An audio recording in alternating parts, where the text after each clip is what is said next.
National লাইব্রেরিতে বিশেষ করে মোদী সরকার আসার পর থেকে দেখা যাচ্ছে যেন মনে হচ্ছে এটা সেন্ট্রাল টেরিটরি।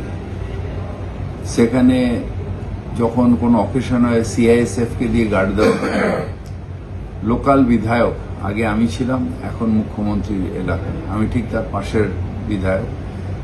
আমাদের ডাকা তো দূরের কথা, কোনো রকম কনসালটেশন।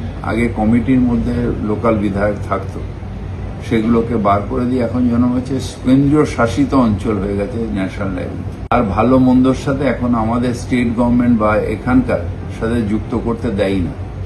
এটা আনঅফিসিয়ালি আমাদের ওখানকার অফিসাররা বলেছে যে একটা রেস্ট্রিকশন সেন্ট্রাল গভর্নমেন্ট দিয়েছে সেখান থেকে, যে স্টেট গভর্নমেন্টের সাথে কোনো রকম আলোচনা করা যাবে না, তাদের কোনো রকম তাদের নিয়ে কাজ করা যাবে না, এরকম একটা মনোভাব যেহেতু সেন্ট্রাল গভর্নমেন্ট করেছে। তাই ন্যাশনাল লাইব্রেরি আমার এলাকার একটা গর্ব। ন্যাশনাল লাইব্রেরি ছোটবেলার থেকে ওই মাঠেই আমরা মর্নিং ওয়াক করেছি, ইভিনিং ওয়াক করেছি। 142টা মা ক্যান্টিন, 8টা মেডিকেল কলেজ এবং সুপার স্পেশালিটি হসপিটালে আছে। টোটাল 331টা মা ক্যান্টিন চলছে কলকাতা এবং শহর অঞ্চল অর্থাৎ মিউনিসিপ্যালিটিগুলোতে, সব মিলিয়ে প্রায় 331টা ক্যান্টিন চলছে। এই সংখ্যাটা আরেকটু